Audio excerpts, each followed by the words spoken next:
What's going on YouTube? We are back here today covering NFL and college, a little bit bracket, all the goodies, all the goodies. If you're new here, welcome to the Fumble Pod. I am your host, Dalton Lee. We're going to jump right into it. We're going straight NFL first, then we're going to jump into our college, and on the back end, we'll talk bracket. Let's get right into it. First off, tonight, we got the Jets traveling to New England. They're playing the Patriots. New England right now, 13.5-point favorite. I don't blame them. The Patriots are playing really damn good right now. They got everything going on. The defense is making plays. Drake May's playing like an MVP. And on top of all that, Travion Henderson is a dog. Went out there, had 100-plus yards, 2 touchdowns on 14 carries last week. They're going into this saying, yeah, we're giving him the ball more. If I'm a Jets fan, I'm terrified. Because you just seen Tom Brady and Belichick really not that long ago run this division for years. You're like, okay, they lost Tom. They lost Belichick. What are they going to do now? They're just going to bring in Vrabel, make Drake May an MVP, and then give him a good running game. That's not just the Jets they got to worry about this. Team that's been running this division for a little while, the Bills, need to be on high alert. Patriots are 8-2 right now. They're going to be at home. The Jets don't really have anything going for them right now. I mean, Justin Fields still playing quarterback. Garrett Wilson's out. You just traded away some of your best players in Sauce Gardner and Quinnen Williams. The season's over for the Jets. Give me New England 35-14. It's just really not going to be that close, in my opinion, with what we've seen on tape from both these teams. It's not going to be that close. Then we're going to jump into the 1 o'clock game. We got the Bucks traveling to Buffalo to play the Bills. Bills are opening up as 5.5-point favorites, which I am intrigued about because the Bills have been good, but James Cook has been very inconsistent. Josh Allen has been steady for the most part. He has some of his down weeks here and there, but he's been pretty good for the most part. The passing game is what scares me. They don't have a true number one wide receiver. Going into the season, we thought it was going to be Keon Coleman. He hasn't done a whole lot. Shakir can be a little shaky at times, but he's solid. Really, it's the 2 tight ends, Dawson Knox and Dalton Kincaid, that have really been the guys on offense receiving for the most part. And the defense is weird. The defense 1 week will turn up and play great against the Chiefs, and they turn around and allow 30 points to the Dolphins. So we're not getting the same defense every week. And I'm worried that same issue is going to run into this week playing a Buccaneers team that looks like Chris Godwin's going to be back. Emeka Ibuka is still playing good. Bucky Irvin is going to be back probably. And you still got Baker Mayfield. Now that Bucs defense at times is still looking a little shaky. Looking a little old out there. But I really just like what the Bucs got going on offense. If Bucky's going to be back with Rachaad White, you're going to have Emeka Ibuka, Cade Otton, who's been kind of an underrated tight end this year. Chris Godwin coming back. Baker is cooking. If you get a somewhat decent game out of your defense, I like the Bucs. I think it's going to happen. Coming off of a tough loss last week at home to New England, they're going to want to bounce back. Give me the Bucs, 34-31. Going into Buffalo and upsetting them. And then this is the NFL game. This is the NFL game. This is the game that I'm mad they didn't move it to Sunday night or Monday Night Football, because this is the cream of the crop this weekend.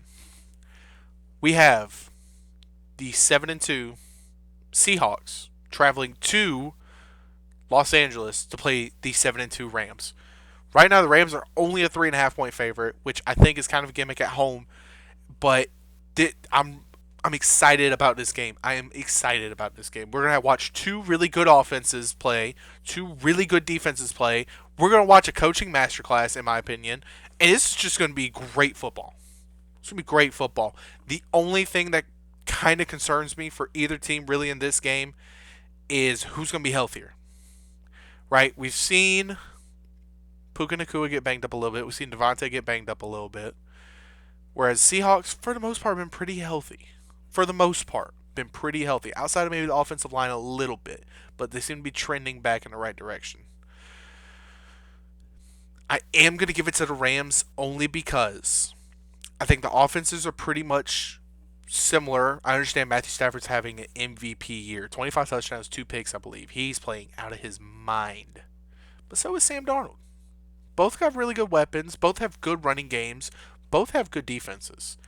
But I am going to give it to the Rams only because I think their defensive line is better. Miles and miles better. Jared Verse, Brandon Fisk, phenomenal. I guarantee you Aaron Donald is mad that he's not playing with those guys. So I'm giving it to the Rams. Give me the Rams 38-35 at home in a thriller. This could be a preview of the NFC Championship for all we know. And if this is the matchup we got for an NFC Championship, I'd be ecstatic. Granted, I'm talking before the game's even played. But just on paper, phenomenal matchup. This is the game of the week. No questions asked. And then we got, after that game, or actually the same time, Chiefs, Broncos. Chiefs are going to Denver. Chiefs open as 3.5-point favorites. And I have to look at it like this. Broncos are 8-2. The Broncos have been phenomenal defensively this year. Offense, when they're on, they're on. But if they're shaky, it's very ugly. Very ugly football from them. Whereas the Chiefs, the defense has always been there. They're kind of in the same issue. I just think the Broncos have had more bounces their way this year than the Chiefs have. With all this being said, I do think coming off of a bye week, I trust Patrick Mahomes. I trust Andy Reid. And their playmakers are all there. I like the Chiefs in this one. I got the Chiefs covering the spread. I got them winning 35-28. I think Bo Nix and the Denver Broncos are going to make one or two mistakes, and the Chiefs are going to pounce on top of it and control the rest of the game. I truly do believe that. It's hard to bet against the Chiefs. We have so much history on them the last 4 or 5 years to ever count them out of any game, any postseason, you name it. I mean, you got a Hall of Fame head coach, a Hall of Fame quarterback, a Hall of Famer on defense. What do you expect? They're going to be in any and every game for the most part. And I'm taking them in this one. They're going to, quote unquote, upset the Broncos and make the division a little more interesting with the Chargers also playing this weekend too, to have a chance to be tied with the Broncos. If they win, Broncos lose. And possibly open the door for the Chiefs to get back into it. Who knows? But I'm going to take the Chiefs by a touchdown. And then we get to the other game that probably would have been game of the week had we not be getting Seahawks and Rams, in my opinion. Sunday Night Football, we have the Detroit Lions traveling to Philadelphia, play the Eagles. Eagles are opening up as 2.5-point favorites. I don't understand why. I really do not. Only because I look at the two offenses. The Lions really have only been stagnant, in my opinion, 1-2 times this year, which were the Packers, week 1, and the Vikings the other week. Those are the only 2 times where I've looked at the Lions offense and been like, that doesn't look right. The Eagles, I think they've only had one game where I looked at the offense and went, it looks good. So that's really what my big concern is. I understand the Lions defense can be a little shaky, but that D-line is still really good. And I think if they can force early, quick 3-and-outs against the Eagles, the Lions are going to be able to jump on top of it. They'll be able to run the ball well, get the ball out in space to their playmakers, whether it's Jamison Williams, Amon-Ra St. Brown, Sam Laporta, Gibbs, or Montgomery, and just kind of be able to take over the game. I don't have a whole lot of faith in this Eagles team at the moment. I understand the record, and I understand how they've looked, and how their record is are two different things. You can have a great record, but not look great doing it. And that's what the Eagles are looking like right now. It's kind of reminding me of the year after they lost the Super Bowl the first time they played the Chiefs, and they were, 9-1, 10-1, only won one more game the rest of the year, and immediately got bounced in the first round. That's what it feels like. Yeah, they got a good record, but they're not blowing by any teams like they were last year. So I'm going to take the Lions 35-24, put a nail in the coffin on that. That is probably my most confident pick outside of Patriots Jets. That would probably be my most confident one. And then we're going into Cowboys Raiders. This line I don't understand. I understand it's in Vegas. I understand, home field matters. And I understand the Cowboys defense hasn't been great this year. Cowboys are only favored 3.5. And I understand they're coming off of a bye week when previous to that they lost to the Cardinals. But to the Cowboys' credit, they've only gotten healthier and they've only made moves to get better. They did get Logan Wilson, who's a serviceable linebacker, and they went and got Quinnen Williams, who is top 3 interior defensive lineman in the NFL.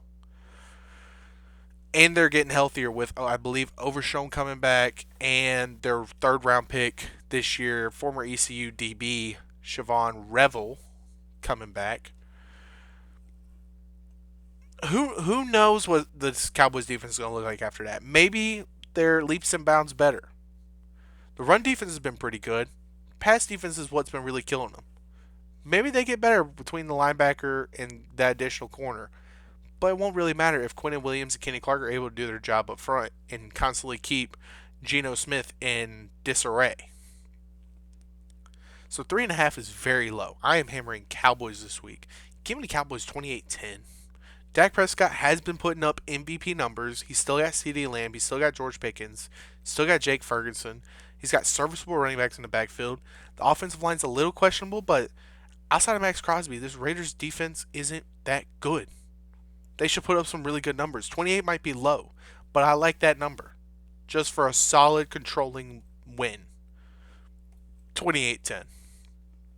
And that's what I got for the NFL. Now we're jumping over to a pretty loaded, pretty drama-filled college football weekend. I'm going to start with the noon kickoff. Got number 9 Notre Dame traveling to Pitt. Number 22 ranked Pitt to play. Spread right now is 12.5 for Notre Dame, and I think that they got that right just because Notre Dame does have the better defense. Notre Dame has the better run game. Pitt right now is playing with a backup quarterback, which honestly has made the offense look a whole lot better than what the starter made it look like. But Pitt has kind of stumbled at times this year. And this is probably the best team Pitt's played all year. And I think they're going to get shell-shocked in the first half, and then the second half might be able to fight a little bit, but the damage will be done in the first half, for sure. Jeremiah Love, phenomenal. I'm taking Notre Dame this one, 35-17. And I think with Notre Dame winning this game, it's only going to help them, especially to try and build a resume, which I understand it is just 22 ranked Pitt, but it's another ranked win that they can throw on their resume. And on the road. Those matter when we're talking brackets. So, I like Notre Dame in this one. At 3:30, we have number 11 Oklahoma traveling to number 4 Alabama. Right now, Bama's 6.5 point favorite. I'm surprised it really is that low. I understand Oklahoma has a great defense, but that defense does get pretty tired pretty quick when your offense is very inconsistent. You have no run game with your running backs. Your aerial attacks hit or miss. It's all through your quarterback. If you can get to the quarterback, Oklahoma has no true offense. And I think Alabama's going to be able to do that. At home, place is going to be rocking.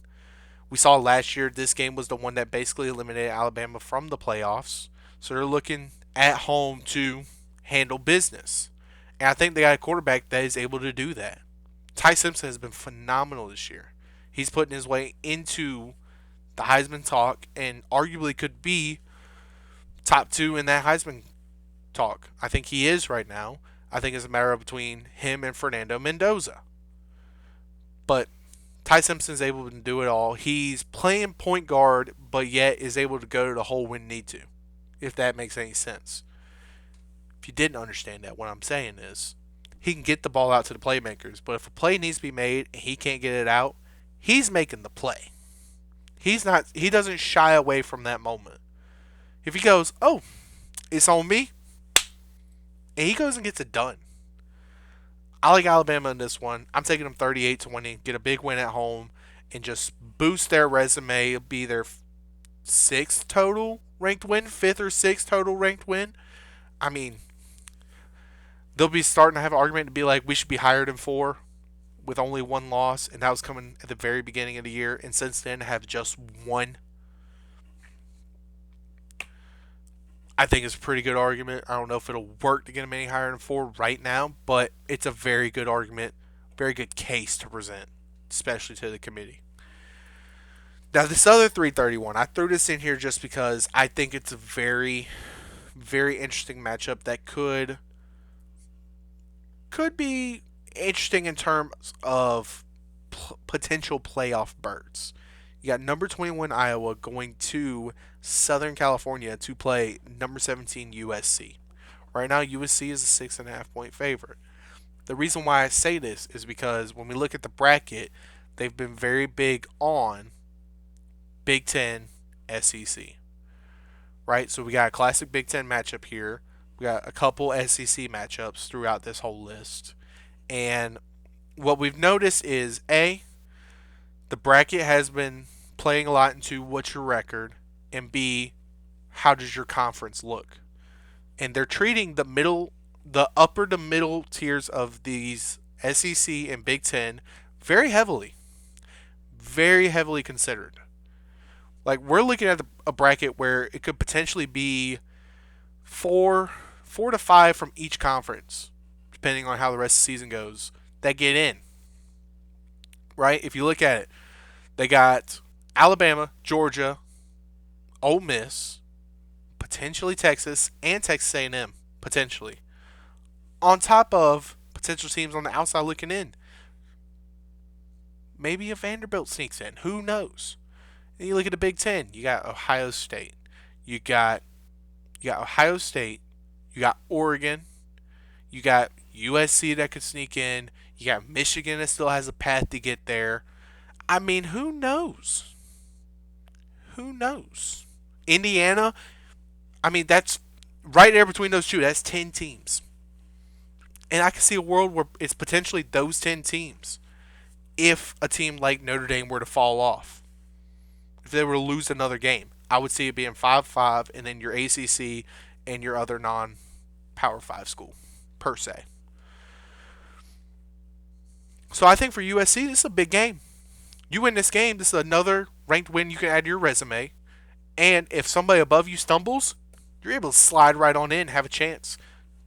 I don't think they're going to make their conference championship, but if you're third in the Big Ten or the SEC, you're pretty much in.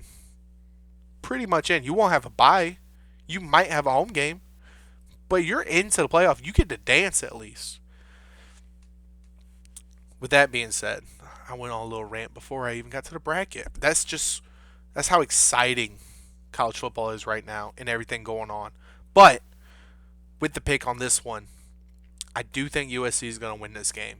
They've been a whole lot better on offense than Iowa has in all my life and probably before my life.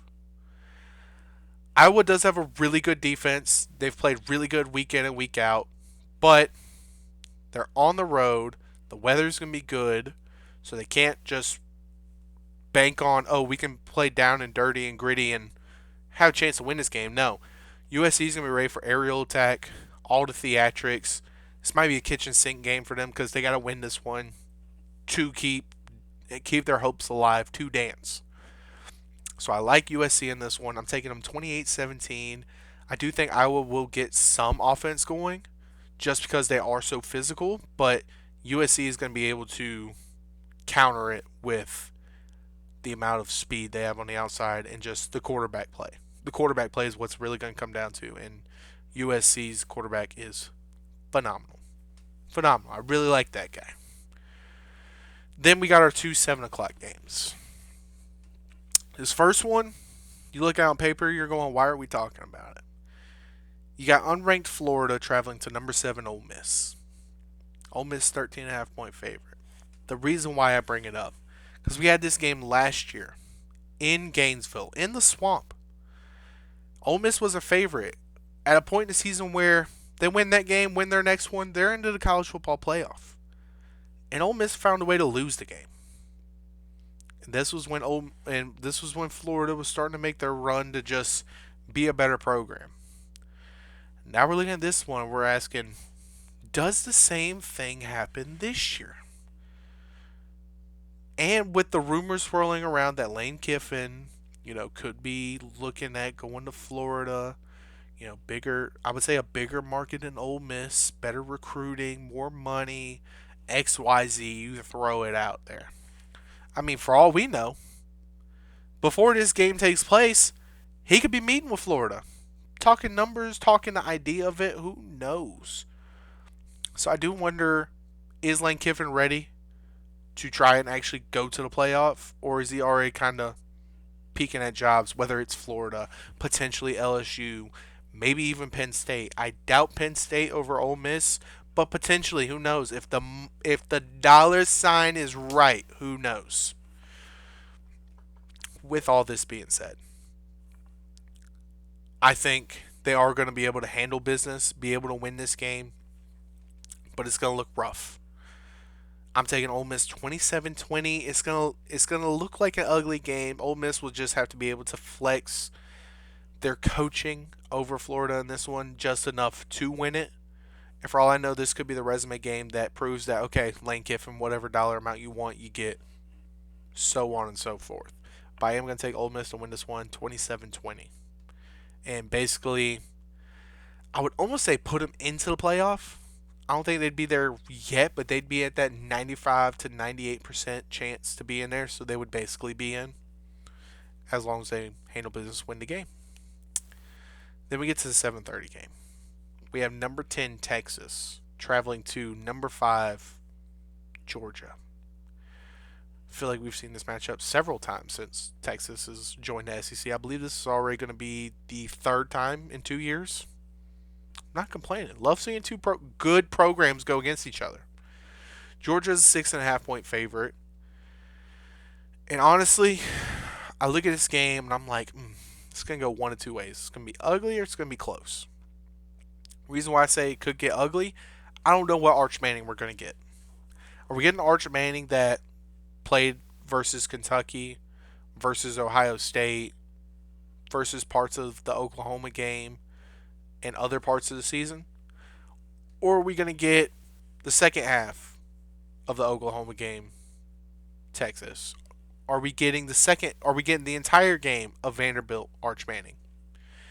I think that's what's going to really determine how far Texas goes. What version of Arch Manning are we getting? If we're getting the Vanderbilt second half of the Oklahoma game Arch Manning, Texas could go out there and win this or keep it close. If it's the Ohio State version, first half of Oklahoma, or the Kentucky version, Georgia's going to be all over it. Georgia will be all over it. With all this being said, looking at Georgia, Gunnar Stockton's been really solid this year. The run game has been very up or down, but lately it's been trending better. The defense hasn't still really been great, but they're getting better and they're playing better, especially for Kirby Smart. Right now, because they're at home, I'm taking Georgia 28-24. Yes, Texas will cover the spread. I think Arch will have a solid day. I don't know if he'll look great. I'm hoping to say that, and I'm wrong, but based off of the overall body of work from this year, I don't think he's going to have the best day. And that's why I'm going to give it to Georgia. They're going to be at home. I think they'll be able to run the ball, wear down this Texas defense, be able to get a couple chunk plays that'll be able to just keep them ahead. That's what I got for the predictions. Now let's talk a little bracket, okay? So top four didn't change. It was still Ohio State, Indiana, Indiana, Alabama, and A&M. Obviously, Alabama's fourth because the other three teams are undefeated. And then after that, there wasn't a whole lot of movement. BYU got bumped out. A&M got moved up all the way to 6. They went from 8 to 6. Everybody else kind of shifted up a spot, basically. And Memphis, because they lost last week, was taken out and replaced again with USF. So there wasn't really a whole lot of movement right now, but it does show that they do value the top end of conferences and your overall record. Obviously, if you're undefeated, you're probably going to get in, especially if you're in one of these big conferences. If you're at one loss, going into your conference championship, you probably have a good shot to get in. Or if you get your first loss in the conference championship, you're good. Where it gets tricky is if you're already at 2 losses, make your conference championship. You feel like you almost have to win outside of maybe a handful of teams. I think if BYU was able to get to their conference championship and lose, they might be able to sneak in versus like a Utah that would be able to do it. I think if Texas were somehow able to get in there into their conference championship and lose, even as 3 losses, I do think they would get in just because of the overall body of work. And realistically, like I said before, I'm an ACC guy. I will always root for the ACC, but they are kind of wasting a spot. Them and whether it's Memphis, USF, who knows. I understand. Let's get the smaller programs in there. Let's build a brand. But those 2 teams are going to get in there just to get bullied around by a Georgia, a Notre Dame, an Ole Miss. Who knows? But not a whole lot of movement on with the bracket. I would think after this weekend, if depending on how some of these games go, who knows? Maybe I get one of these picks wrong. There's a big upset. If there's a big upset, that's going to shift the bracket around a ton. If there's more than one upset, all hell's going to break loose. And this is why we love the bracket. We love the expanded playoff. Even though I still think there are some flaws, I love it. Just because it makes things exciting, it makes the regular season more important, and we get to this time of year and we're thinking playoffs. We're like, all right, who's the favorite? What this game does matters in terms of not only this team, but maybe this team, this team, and this team. It's amazing, and I love it. But that's all I got for you today. If you're new around here, subscribe, hit the notification button, let you know we're posting more content. Trying to put out more, trying to do more. Been around for a minute. Give me one of your hot takes on one of these games this week, or maybe a game I didn't talk about. Leave it in the comment section below. I'd love to hear it. Probably, maybe even respond. Who knows? But until next time, deuces.